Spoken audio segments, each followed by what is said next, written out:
Support for First Coast Connect is provided in part by Baptist Health and North Florida TPO.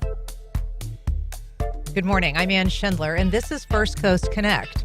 Today, is the future of aerospace in Jacksonville a space race or a ground war?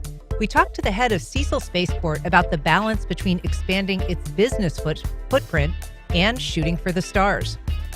Later in the program, 6,000 years of human history. We tell you about a program exploring the history of the Timucuan Preserve through the lens of its manifold residents.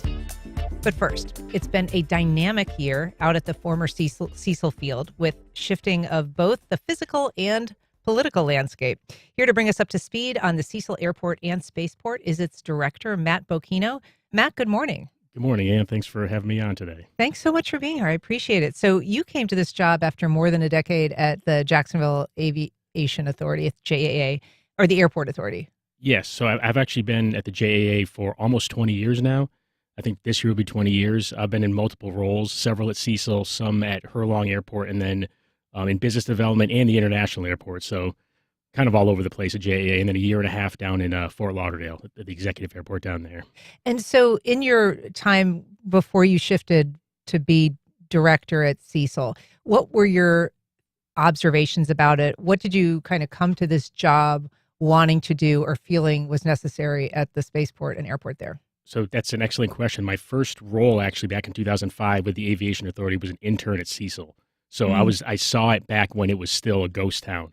When it first came, 1999 is when the base was turned over from the Navy to the Jacksonville Authority at that time.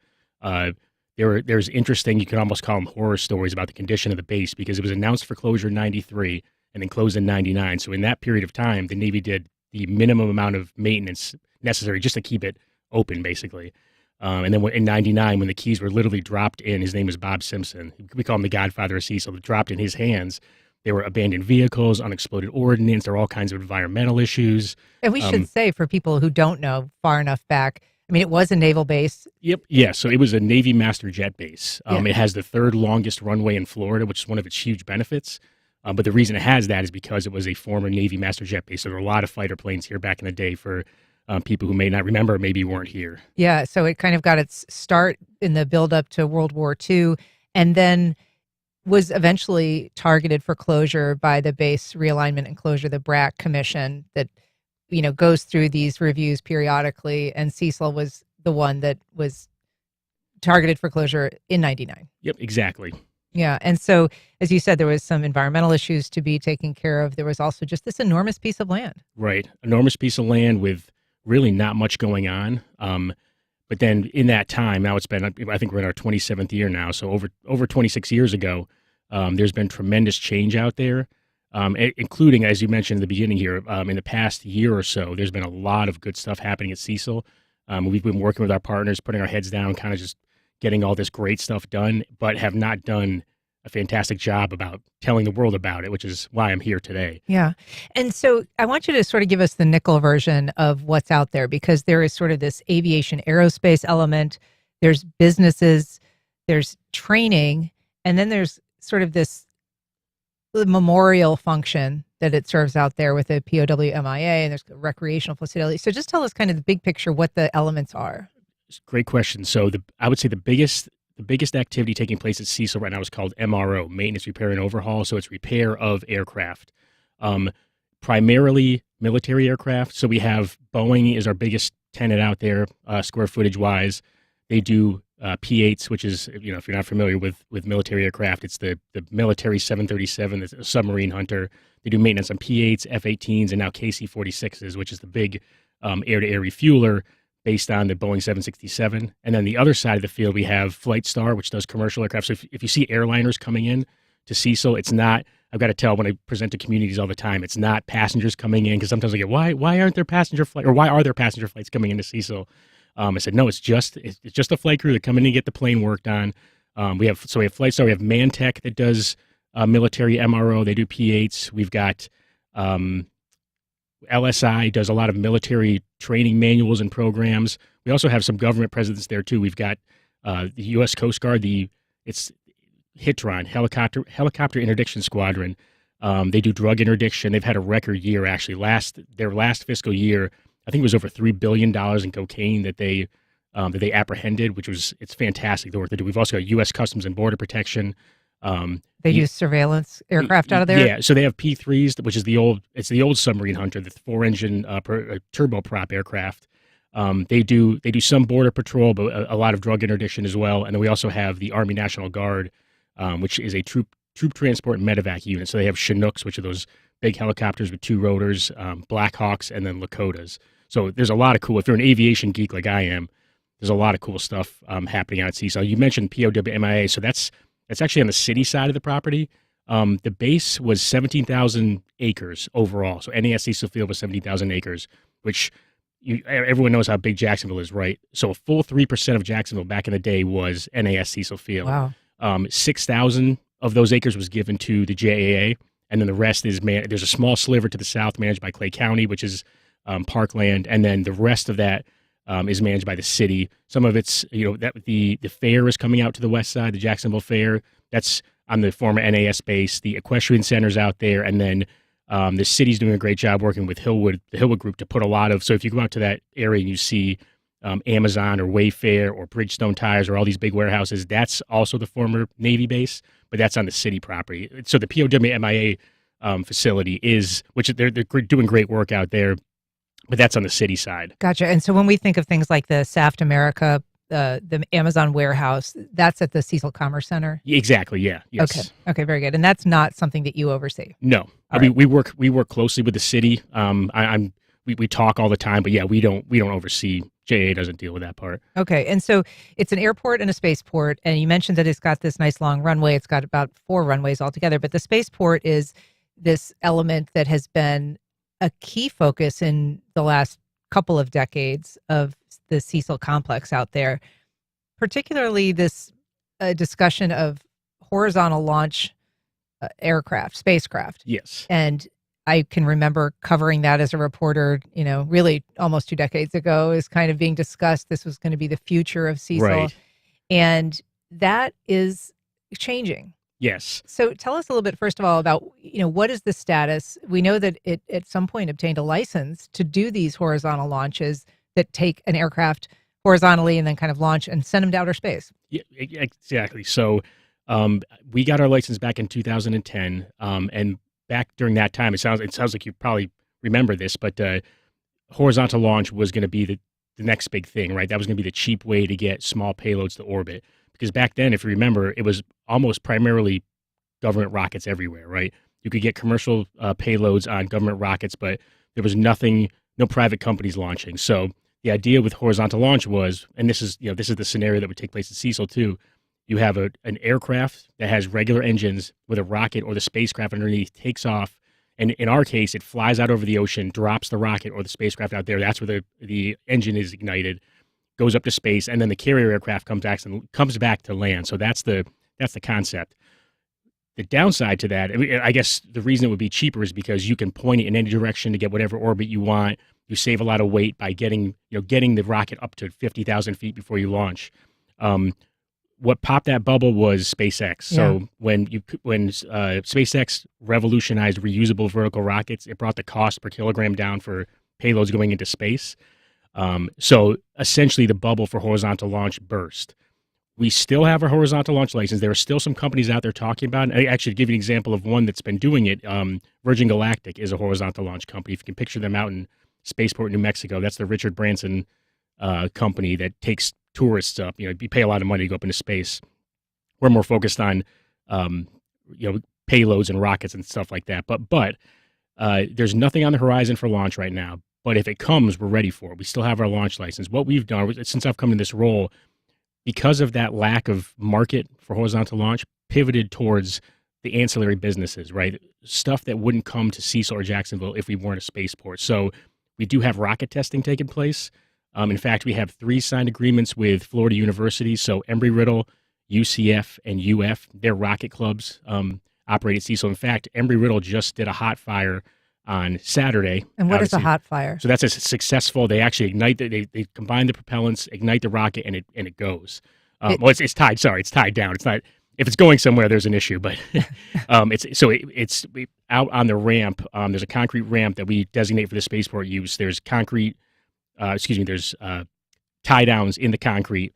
They put the rocket inside of a rig and then chain the rig down to the concrete, and that's where they stay off at a distance and fire. It's really impressive. It's very cool to see. We've had some private companies do rocket testing too, but we're also looking at, or we've spoken to rocket manufacturers, satellite manufacturers, research and development. Of course, we're looking at re-entry license now. Really anything. I do want to talk about that. I mean, but in terms of the horizontal launch, we haven't ever seen any interest from the Richard Bransons of the world. And it's safe to say that Elon Musk has sort of brought down our hopes of making that as a commercial enterprise a big success. I would say, yeah. I mean, like I said, we're ready for it if it comes. When it someday it'll happen, right? Because there are benefits to launching horizontally. But yeah, right now that's on hold, I would say. Richard Branson, so the Virgin Galactic, I believe they have a non-compete clause with Spaceport America. And right now the only activity they have going on is out there. It's in one location. They have a hangar out there. So in the foreseeable future. That's out west. Yeah, exactly. Okay. Yeah, it's in Truth or Consequences, New Mexico. It's literally in the middle of nowhere. Yeah. Okay. Good that we now know where that is. Yeah. So you talked about reentry. And so whereas this facility has this license to launch horizontally, it would need a separate license to allow for something to come from orbit and land. And that's something that you are pursuing. Yes, exactly. So we feel there is a market for that. It's not a situation where you just get a re-entry license and stuff's going to start coming out of space and landing in Jacksonville.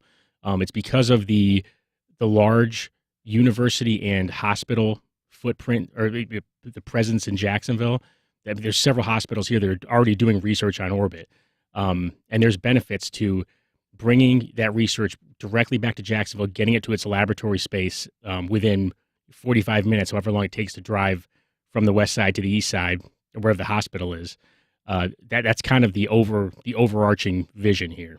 And this is if it was something like the UF Institute or the or Mayo Clinic, that they have some research projects that I guess are dependent on sort of testing in a zero gravity environment. Is that? Yeah. So I'm definitely not I don't want to talk too much out of class. I was a history major, so I can tell you about the Battle of Antietam, but not too much. Well, let's get into it.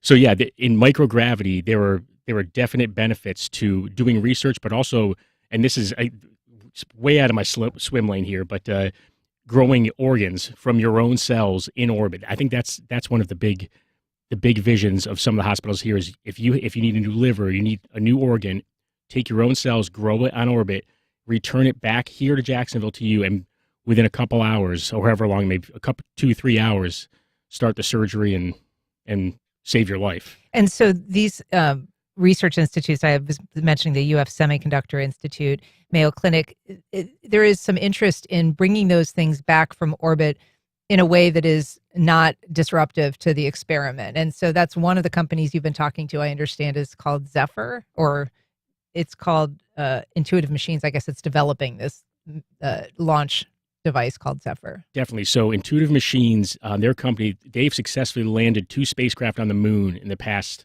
2 or 3 years, I believe, and they're developing this re-entry vehicle called the Zephyr. So they've expressed an interest in coming to Cecil, and I've got to give a tip of the hat to Representative Kim Kendall, because I know she's pulling a lot of levers in the background, talking to the companies or the institutions that would provide the payload. It's been Zephyr with Intuitive Machines. When you apply for a reentry license, you have to have a representative vehicle, and Zephyr would definitely be one of those. If you're just joining us, we are talking to Matt Bocchino. He is the director of the Cecil Spaceport and Airport. And if you have questions or comments about development out there, you can give us a call on air at 904-549-2937, or you can email First Coast Connect at wjct.org. You can also go to firstcoastconnect.org to find all the ways to connect with us on social. And so just to kind of put a pin in that, are there people that are disappointed that this horizontal launch future that was sort of the goal, the vision, the aim for so long, and the work of so many people went into visioning that, seeing that it was going to happen? Has it been difficult for people to give up on that? Are people embittered in any way to have lost that opportunity, at least for the foreseeable future? Not that I've seen. I think people generally understand that it's something beyond anybody's control. The industry didn't develop in the way everyone thought it was going to. I haven't sensed too much, maybe a little bit of disappointment, but I think it's accepted that this is just the way it has to be. And I think the pivot to the ancillary stuff is important. And one of the unique things about Florida is we are the only state in the union that designates space travel as a mode of transportation. So that brings a lot of benefits. One of the big ones is it opens you up to funding, right? So when I talk about bringing stuff to Cecil that wouldn't come here if we weren't a spaceport otherwise, there's potential funding opportunities for the Spaceport Improvement Program with Space Florida to get funding. Tell us about Space Florida. That's a fairly recent creation. I think some people know about Space Force, which is a federal agency created by the Trump administration. But what is Space Florida? What's the goal? So Space Florida, they're tasked with the development of commercial space in the state of Florida. So they do a lot of work kind of behind the scenes. I'm actually a board member. I'm a non-voting board member, but I get to my position was created a few years ago by the legislature to essentially give Northeast Florida a seat at the table. And that's my role, is basically able to speak up and make sure that Jacksonville and Northeast Florida is being looked after as well. But they're trying to attract commercial space business and investment to the state of Florida. Who are the members of the board? Yeah, there's there's another non-voting member. I don't mean specifically, just kind of generally speaking. So they're from all different. There's others. So there's another spaceport director. There's some investment people, real estate people. They're not necessarily all experts in the space field. And who chooses them? The governor. They're appointed by governor. Okay, all members are appointed by the governor. Yes. Okay. So I do want to shift gears a little bit and talk about, we mentioned that there's been some, kind of political disputes, I guess is one way to put it, out involving Cecil this past year. And a lot of it had to do with the council liaison who had concerns about the way that the pace and the path that Cecil has been moving. This is Councilmember Nick Howland. He's the vice president of the council right now. But he has been for the last few years, I think according to him and according to a lot of reports about this issue, very involved, very interested in trying to guide the direction of the spaceport. And also some concerns, I think, by the head of JAA that he's been interfering in financial decisions or trying to pressure JAA to kind of redirect funds to things that he thought might be an appropriate use, because there's this bundle of money that I think is attractive to a lot of city leaders that is under the control of the airport authority. And so Nick Howland has been interested in making proposals, maybe take some of that money and donate it to charity, maybe take some of that money and pay for a new jail out at Cecil. Tell us a little bit about that dynamic. So I'll say that the vast majority of that is over my pay level, is over my pay grade. I don't really get involved too much. I do know that we appreciate Councilman Howland's enthusiasm. I know he has enthusiasm for the aerospace industry overall and Cecil in particular. We definitely appreciate that. And we're working alongside him now there's a new committee. I can't remember the name of it, but Councilman Howland's a member of that, where we meet with a bunch of different players in the city and talk about discuss the direction of Cecil and development. Yeah.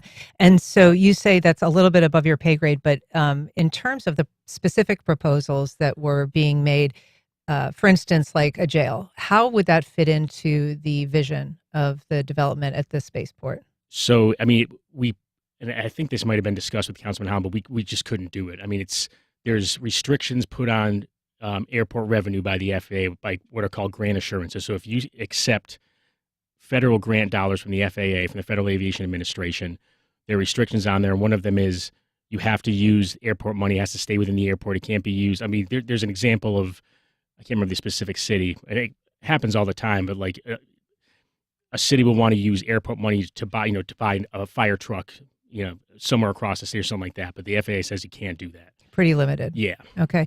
So there is some legislation that is pending that would impact the spaceport and the airport. We reached out to the Jacksonville representative who introduced that, Wyman Duggan. We didn't hear back from him, but we also reached out to City Council member and Council Vice President Nick Howland and asked him to join our conversation. And I believe he's on the line now. Good morning, Councilmember Howland. Thank you so much. Good morning, Ann. We really appreciate you being with us today. Thank you for doing this. You probably heard a little of our. Hi, Matt. I want to say hi to Matt Hey, as Councilman well, Howland. and it's great to join you both. And if you haven't learned already, Matt is a superstar, and he's going to lead great things at Cecil. Yeah, he's making a terrible impression. No, I'm just kidding. He's doing great. Nick, tell us a little bit about, this. You've heard us discuss, there was this dispute, I guess, between interest that you have in maybe some specific kinds of development out at the spaceport that specifically have to do with aerospace and the future of aerospace. And in those discussions and in that interest of yours, you've kind of run up against some pushback from the head of JAA. First of all, tell us why you're interested in the first place. I mean, obviously, you're their council liaison for this agency, but Sure. What is your intent in being as involved as you are in Cecil? Well, you might remember I was finance chair on council back in 2023, and we review and approve all the independent authorities' budgets. When we reviewed JAA's budget, what we noticed as a committee was just a really high level of cash. So we started looking into, following approving that budget, ways, suggesting ways we could deploy that cash. And I learned quickly, came up against what Matt was referring to as the FAA revenue diversion law. There's certain things you can and can't do with airport cash because airports take money from federal grants. And when they do, they represent that they'll only spend that money on the airport for aviation or aerospace use. So I quickly learned things like, as Matt suggested, buying a fire truck are not reasonable and permissible uses of that cash, nor would putting a jail there. That was a suggestion. It wasn't a proposal. And several other things I looked at and tried to run up against FAA revenue diversion law and learned would not be permissible. But what is permissible are aeronautical and aviation spend on airport property. And of course, Cecil Field is part of Jacksonville Aviation Authority's property. So I engaged with several state leaders, even federal leaders, who over time have kind of worked with the airport to try to accelerate aerospace and space-related growth at Cecil. And together with them, started making some suggestions that we could do more at Cecil. And I mean, the time is right, really. And because, first of all, the market is growing. It's a $400 million market right now. It'll be $800 million within the next 5 or 6 years. Down in Cape Canaveral, just 4 years ago, there were 50 vertical launches. There was 100 this past year. And the state is very interested in developing the space-related industry, not just in Canaveral, but throughout. And Cecil figures prominently in that. Sure. So we have an unparalleled opportunity, I think, to accelerate space-related and investment and job growth at Cecil. Yeah, I appreciate that. And so my question about your involvement, obviously you've taken an interest in Cecil and this surplus of money that they have, or this cash on hand that they have. The Jacksonville Aviation Authority is, an independent authority, and I would guess that their CEO, who I think has been perhaps on the other side of this debate somewhat with you, would say that, those are decisions that should be left to the airport authority and not micromanaged by city council in terms of, how funds are redirected, or that if there is a cash surplus, that be something that the airport decide how to spend and how to prioritize those needs as opposed to being directed either by council or in the case of this legislation that Representative Wyman Duggan has introduced, you might prioritize, for instance, aerospace over airport operations. First of all, what is your relationship right now with the CEO of the airport authority, Mark Van Loo? And do you think that your involvement is interfering with the agency's autonomy? My relationship with Mark is great. We have established kind of a joint economic development committee that's headed by the chair of the JA board, David Hodges. I'm on it, several members of council and several other board members and staff at JA are on it. They understand, as well as I do, the opportunity for growth at Cecil. As far as autonomy, no, I don't think so. I mean, just because independent authorities have the word independent doesn't mean they are totally independent. I mean, their structures are set up by our state charter, which is determinative of a state legislature. For all four of the independent authorities, city council approves their budget. And then all four have boards that are either appointed by city council, the mayor, or the governor. So we're not trying to interfere with them in how they do business. We're just trying to do a policy shift. And you mentioned before that there's been kind of seismic political shifts. I don't think that's true. I think there's been policy shifts because political implies partisanship. But this policy shift to focus more on aerospace growth at Cecil Field is nonpartisan. It was unanimous in council. The administration supports it. It was unanimous by the Duval delegation, and the change to their charter that mandates JAA's focus on economic development at Cecil will probably fly through easily through the state session this session. Do you know if the JAA supports Wyman-Duggan's bill? They do now. Or if you're asking Matt or you're asking me. I was asking you. Yeah, they do now. We negotiated the bill. It started as a J bill that City Council had to approve. Then it went to Duval delegation, and now it's running through state session. So originally it was going to have a name change. We were going to change it to Jacksonville Aviation and Aerospace Authority, as well as mandating JA's responsibility for aerospace at Cecil. And then there were some board changes. We wanted some members of the board to have an aerospace background. There's the requirement to bring to City Council prior to budget a plan on economic development at Cecil. Together in a room, we struck two parts of that. We struck the name change and we struck the change in board composition, but we kept what is really fundamentally important to me and council, and that is JA's charter focusing them on economic development at Cecil and bringing the annual plan to council. And in return, just kind of another example of how JA is autonomous, but not completely. They asked us if we would put into the charter a change to their procurement levels. Right now, there's certain levels set by the charter for how kind of dollar levels that they can buy without making it a competitive process. And they've asked us to up those a little bit so they can kind of move more rapidly.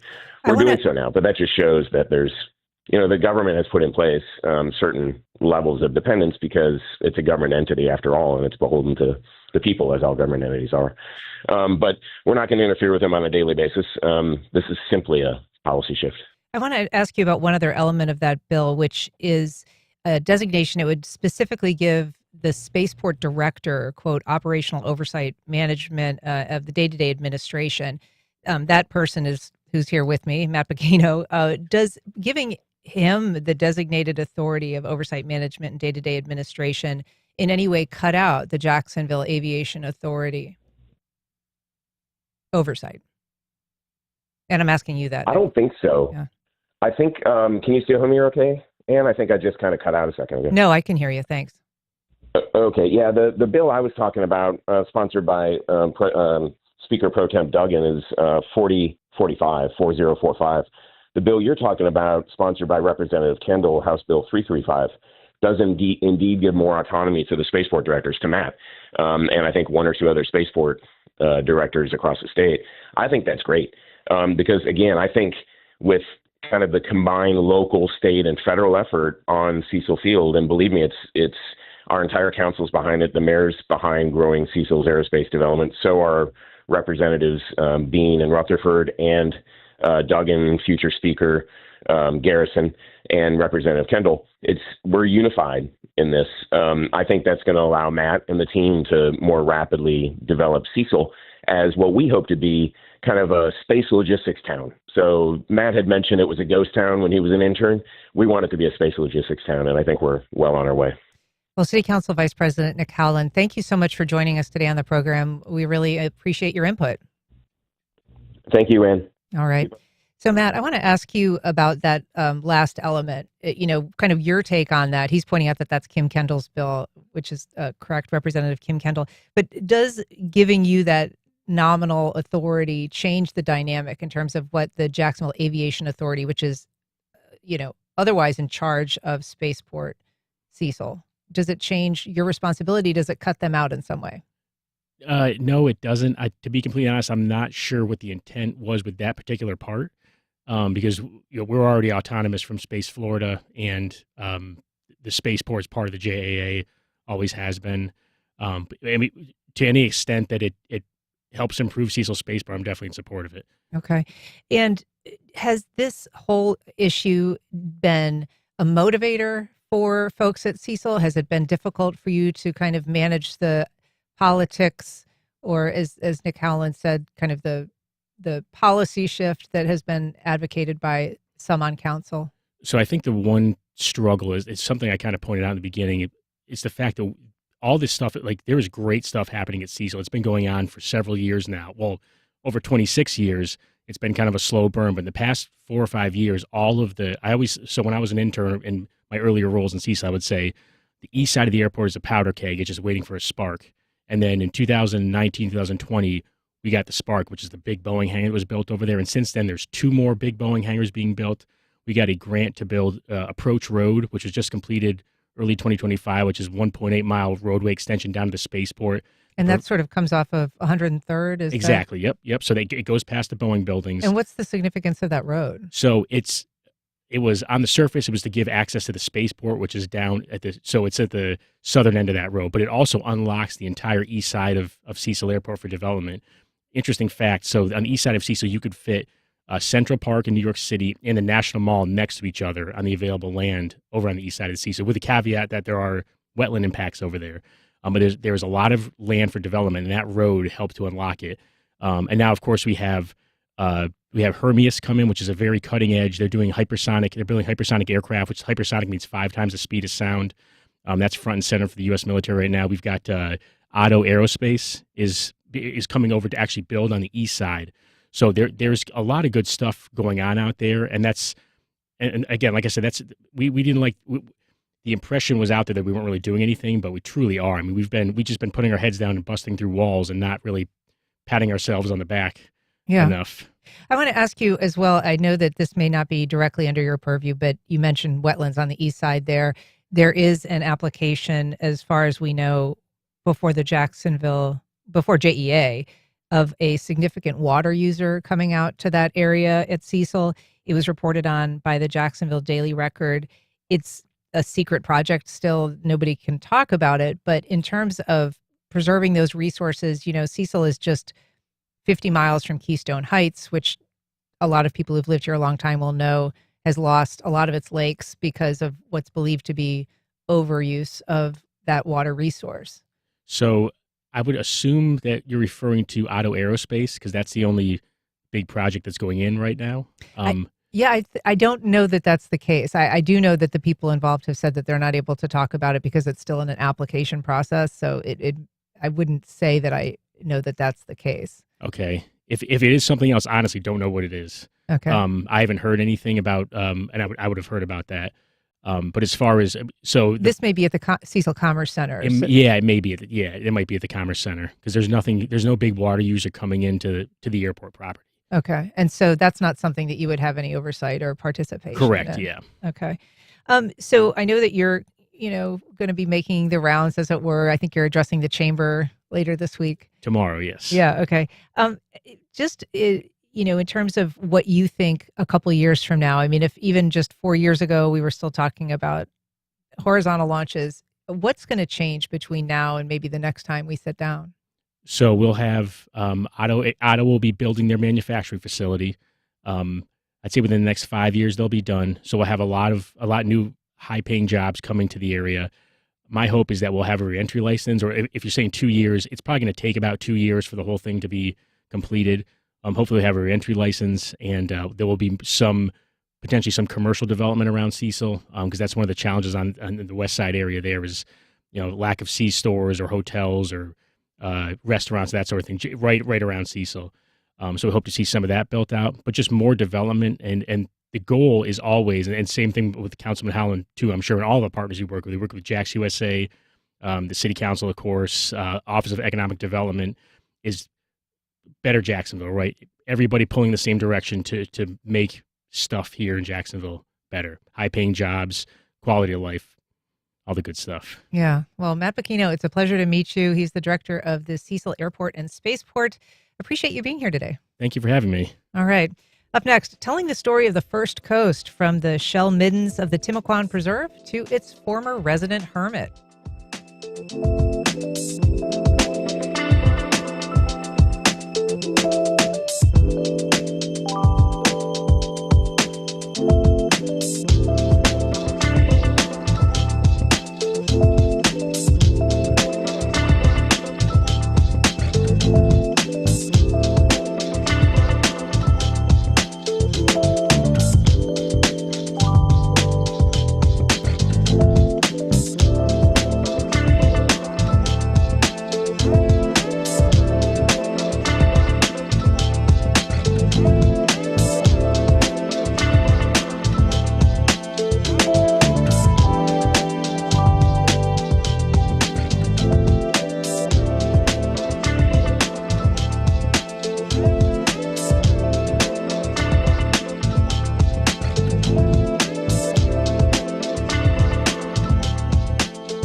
Welcome back. Well, it's 46,000 acres and 6,000 years of human history. It's a lot to process, but an upcoming science and history symposium helps distill the complex story of the Timucuan Preserve. Here to talk about it is Fred Richards, Executive Director of the Timucuan Parks Foundation. Fred, welcome back. Thank you so much, Ann. It's great to be here again. It's great to have you. So it is hard to encapsulate all that is contained in the Timucuan. First of all, just as a representative, how do you attempt it? Well, I think the most important thing is bringing people out to the parks. And that's what we're trying to do with the symposium and also the Seven Creek hiking spree that we're going to be talking about later. The main goal is get people to the parks, get them to see what culture and historical value they have, and also the wellness that you can be derived from being in the parks, the benefits for both the mind and body. So getting people in the parks brings attention to the parks and brings that closer to home and helps us identify our real culture and our identity here in Jacksonville. One thing that strikes me as interesting and both challenging as well is as you are running this Parks Foundation, you are also overseeing a story that's kind of expanding all the time. There's this ongoing research that's happening all around the Timucuan. There's archaeological digs that are happening. There's historical research that's happening. And so even as you're trying to tell the story of the Timucuan Park system, it's changing. It's really dynamic. And there have been real discoveries that have been made out there about the indigenous communities that lived there, about the colonial era, about, plantation slavery in that period. There's just a lot. There's 46,000 acres in that Timucuan Preserve that make up that park system. And it's a multi-use park system, so there's a little bit of everything for everybody. But on this Friday at the Rebo Club, we're going to be able to put on the science and history symposium. This will be the 11th time that we're doing this, but we have excellent speakers. We have authors that are going to be there. We have professionals, researchers that are going to be there, many professors. To give you a sneak peek, we're probably going to there's 4 sessions, and I think there's about 20 presentations and presenters during this program on Friday. And you're going to have people like Stephen Kidd from the National Park Service, who's the Chief Science and resource manager there, and he's going to be talking about a lot of the things that are going on as far as projects and research that are taking place in the Timucuan Preserve. You're going to hear from authors like the author of the Willie Brown book, The Wilderness and Willie Brown, Tim Gilmore. He's going to be talking about that amazing history of Willie Brown and him being the real conservationist, the first one really in Florida and Jacksonville, and putting us on the map. He gave that land to 361 acres to the Nature Conservancy upon his death in 1970, so it really says a lot. But if you go into that, even just walking through the Theodore Roosevelt area, you'll see 6,000 to maybe even longer, maybe 9,000 years of history out there. And we're going to also have somebody from UNF speaking on Friday about the shell mound at Big Talbot. What a discovery. And we're going to be talking about the excavation and the mapping of that as well. So much to discover and so much cultural identity here that I really think Jacksonville is one of the most unique places in this country. And those shell middens, of course, are signs of indigenous life and the people that lived here, and tells us a lot about the communities that they had. It's amazing. Yeah. So if you walk in Theodore Roosevelt, you'll walk in this one area near the shoreline of the Marsh Shoreline area. You'll see raised areas where you'll see shells, maybe 3 to 4 feet high. That's really indication of early processing, food processing areas. It's amazing when you walk out there. You really are stepping back in time. And there are also these very tangible bits of history, including Kingsley Plantation and the Fort Caroline National Memorial. So these are spaces that capture a whole different era of that period. It really is astonishingly broad. I thought it was interesting, too, that there's a lot of the range of the speakers. As you say, there's people who are talking about the history, but then there's these practical elements too, like how to get rid of crab traps, that have become a problem. But one of the things, obviously, that all of the wetlands areas of Northeast Florida face are, kind of the impact of rising seas, climate change. Sometimes just that means a shrinking shoreline that gets more water and less land. What is the reality on the ground in the Timucuan right now in terms of those challenges? Well, there's a lot of challenges related to that. So you have the wetland area that is rising. So you'll have concerns about that. Relocating, for instance, Fort Caroline, the fort, that's going to be relocated, and in part because of the climate changes that we're experiencing and the rising tides. So we're experiencing a lot of that. We're going to be talking about that and how that affects us in the future and currently in this area. And so is this a symposium designed for people who already know a lot about Timucuan? Is it designed for people, young people in any way? I mean, who's your target audience? This is designed for anybody that wants to learn more about this extremely incredible, pristine, unique, multi-use park system that we have in this area. It's an opportunity to really get engaged and learn about the culture and identity of who we are. These are more than just green spaces. These are actually cultural, historical areas that have so much connection, deep intertwined connection with our history here in Jacksonville and who we are. I do want to briefly talk because this is the second year that you've done this Seven Creeks Hiking Spree Challenge. Oh, it's so much fun. And the Seven Creeks area is named obviously for the Seven Creeks that define it, but it is this huge, vast, very hike-friendly area, which has got, I think, at least 7 trails. Oh, it's wonderful. There's 30 miles of connected trails, 5,600 acres, and it's surrounded by 7 creeks. But it's an opportunity. Last year I was on the show, I think it was the 2nd of January, and after I spoke here, the response rate was incredible. We actually had 50 people that completed this, and all you have to do is go to our website and download this winter hiking spree log. I don't know if you can see it here on the camera, but there's 7 trails that you can choose from. In fact, if you like one trail more than the other, you can repeat it 6 to 7 times. Okay. I mean, so if you want to that counts. Yeah, but anything from easy trails like the Pond Trail, which is located that's Tiger Point Preserve, and as complicated or as long as the 7-mile trail if you'd like to do that. But please go out, experience the preserves out there. It's incredible. From January 1st to March 31st, just simply go to our website, download the log form, and fill it out, self-certified, or for rangers there, if you want to have them sign off, they can, but we trust you. But you Send can it back get a to little us. badge, right? You will get a badge, and I actually brought one with me this time. So here's the badge, what it looks like, okay? Excellent. And so if you 7 complete creeks, the 7 hikes, you get the badge, and it's simply just return this to us in a self-addressed stamped envelope, and we'll send you back a letter and the badge. Last year I gave out 50 of these, but it's a great way for families to experience something new in this area too. If you ever say, well, there's nothing to do in Jacksonville, I'm bored, check out the 7 Creeks area. And the best thing, it's free. It doesn't cost anything. There's no barriers to get out there, and there's a little bit of something for everybody. Well, we've got a link on our website, but if you want to find more about the symposium or the Hikes Challenge, you can go to timucuanparks.org. Thank you, Fred. Thank you so much for being here. Thank you so much. Appreciate Pleasure. it. All right, up next, the Tony and Grammy Award-winning musical Dear Evan Hansen comes to town. We meet the director and star.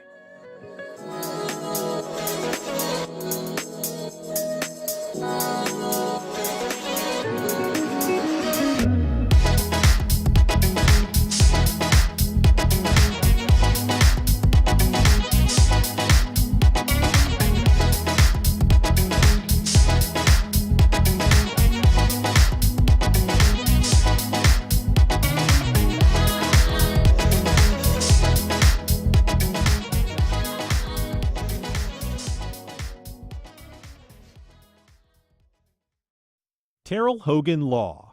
I'm Wayne Hogan. Accidents can happen when you least expect it. For decades, our attorneys have dug out the facts to help juries decide who's at fault. More at TerrellHoganLaw.com. AEG presents The Beach Boys, saluting 60 years of pet sounds with 2 shows at the Ponte Vedra Concert Hall, Monday, January 26th at 5 and 8:30 p.m. Tickets and information available at AXS.com. And while working Americans catch up, we're going to put a temporary cap on credit card interest rates at 10%. We have no choice. That's what President Trump says he wants to do. A 10% cap would bring relief to millions of Americans. But can a president command how credit companies do business? And would they comply? That's on the next On Point. Today at 11, here on WJCT News 89.9. On the next Fresh Air, are ICE agents in Minneapolis breaking the law? And how is that being played out on the streets and being battled in the courts? We talk with Elizabeth Goitein of the Brennan Center for Justice and Emmanuel Malione of the University of Minnesota Law School. Join us. Today at noon on WJCT News 89.9.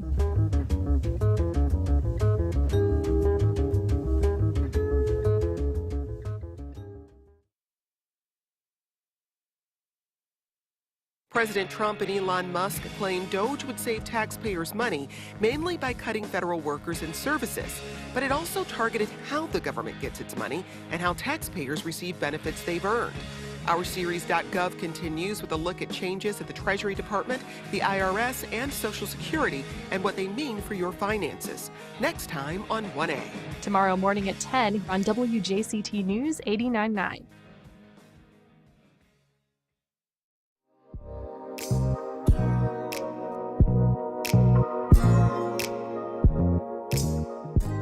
Welcome back.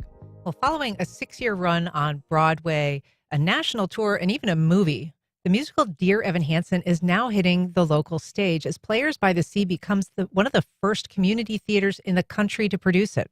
Here to tell us about it is Bradley Akers, Managing Director of Players by the Sea. Bradley, welcome back. Good morning. We're also joined by Chad Boyd, who's the actor playing Evan Hansen in Dear Evan Hansen. Chad, good morning. Hi, good morning. Thank you so much for having me. Well, thank you for being here. And I just think this must be such a fun role. It is an intense role in a lot of ways. For people who aren't familiar with the character and the play, just tell us a little bit about Evan Hansen. Well, Evan Hansen, great story. It follows a social anxiety-ridden teenager. His name's Evan Hansen, and he writes these letters to himself about these pep talks that he has to give himself for therapy, which is Dear Evan Hansen, which is the title of the show. And one of the outcasts of the school, his name is Connor, he finds the note and he sees that it's written about his sister, which Evan Hansen has a crush on. So he kind of flips out, takes the letter from him, and he has this conversation with Connor's parents in the principal's office, and he thinks he's going to get in trouble for this letter. But he finds out that Connor unfortunately passed away. So it follows Evan Hansen telling this lie that they were best friends. Because this letter would appear to be something that was to him. Yes, because it is written from his perspective. You know, he's trying to give pep talks to himself, writing to himself. The parents believe that Connor wrote the note to him. And so how does that become significant in terms of the evolution of the plot of the play, this misapprehension, this sense that Evan Hansen is this kind of beloved friend of this unfortunately deceased student? It's really hard to kind of describe, but it's just a lie that just spirals out of control. And what's really brilliant about it, I think, is that you kind of understand. You kind of understand why he lies. You understand that, you know, he wants to help the family. He doesn't want them to feel so broken and grieving, and he wants them to feel like Connor kind of had a legacy to leave behind with friends, and that he had someone that he could have relied on. It is also a play that a musical that speaks to social anxiety, pressures, Bradley, in this social media era, and incorporating that is a big part of the production, right? Trying to kind of tell this story of what's happening both in the present, in reality, and online very much. Absolutely. Yeah. One of the key reasons we chose it, you know, I find that there are audiences that crave the light, the upbeat, the fun things. But I think in that same regard, there's so many audiences that crave stories that make them think, that provoke discussion. And so Dear Evan Hansen for us, as being one of the very first community theaters to get to do it, also is going to challenge not only our audiences, but the capability of our theater to bring the digital world to life on stage, which is not something that we do very, very often out at Players by the Sea. But I'm so excited. I'm so excited to see where it takes us and then how it sets us up for future technology in theater. Yeah, it is a technical challenge to stage this musical. It is also a musical that is going to be back at the home for Players by the Sea, who were displaced by a fire and then flood because of the fire. Mm-hmm. Tell us a little bit about the progress. Sure. So we are back in our home as of November. In April, as you mentioned, the fire and flood displaced us, and we traveled around Jacksonville And we're a nomadic producing company trying to keep our 60th anniversary season going, which is what happened last year. But now we've got one half of the building reopened. So our main stage, which is where Dear Evan Hansen will take place, that's reopened. Our common spaces for our actors and our audiences are open. The second phase of our building, which is the studio theater, administrative offices, and a classroom, that's going to be reopened hopefully in the next couple of months, so that our home that was built in 1943 will be restored to its glory again as a cultural landmark. And just tell us, this show gets rolling next week. Tell us a little bit about how people can get information and when the run is. Sure. It runs January 30th through February 15th on the weekends. They can go to playersbythesea.org for all kinds of information about the cast, tickets, and whatever you need. All right. Well, Chad, I know this is going to be, I think, your first performance with Players by the Sea. Just very briefly, what are you looking forward to? I'm really just looking forward to, I've worked with Bradley before, so it's really great to connect with him. I've worked with the director before. I just really, one of my main goals, not only just with Dear Evan Hansen, but just in general, was just to kind of, expand my reach a little bit more and connect with people, because the arts is such a small foundation, even though it's huge. It's just a small knit circle of people. So it's really great to find new people, to make new connections with people, and just kind of push through a new community. Well, I know it's going to be a great performance. Break a leg. Chad Boyd, Bradley Akers, thanks for being here, and congrats on the progress on the newly revised facility. Thank you. Thank you so much. Thank you so much. And that's our program. Thank you so much for listening. If you missed anything, you can find all of our past and current broadcasts at firstcoastconnect.org. And while you're there, you can sign up for our new daily newsletter that comes to your inbox. It's got show notes, information, and an opportunity to submit questions to our guests in advance. First Coast Connect is produced by Stacey Bennett. Our associate producer is Isabella Casapow. Our director is Brady Coram. And our theme music is performed by Club de Belugas. Join us tomorrow when we talk to local author Nikisha Williams about exploring a generational jinx in her new book, The Seven Daughters of Dupree. I'm Ann Schindler. You've been listening to First Coast Connect on WJCT News 89.9.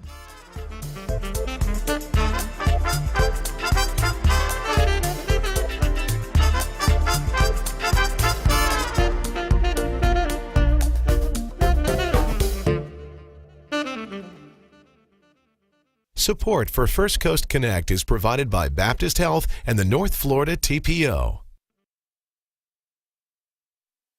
Scenic Jacksonville presents the Great Cities Symposium on February 5th. Victor Dover, city builder and town planner, shares how he has transformed cities, streets, and neighborhoods through urban design across the U.S. Tickets available at scenicjacksonville.org. The North Florida TPO is committed to shaping our transportation future. We're focused on planning, funding, clean fuels, and new technologies for a vibrant, connected community. Learn more at northfloridatpo.com. Baptist Health is a proud supporter of First Coast Connect. Baptist Health, committed to building a healthier community for all of us. More info at 202-4YOU or baptistjacks.com. This is WJCT News 89.9 Jacksonville. Up next, national and local news from NPR and the WJCT News team.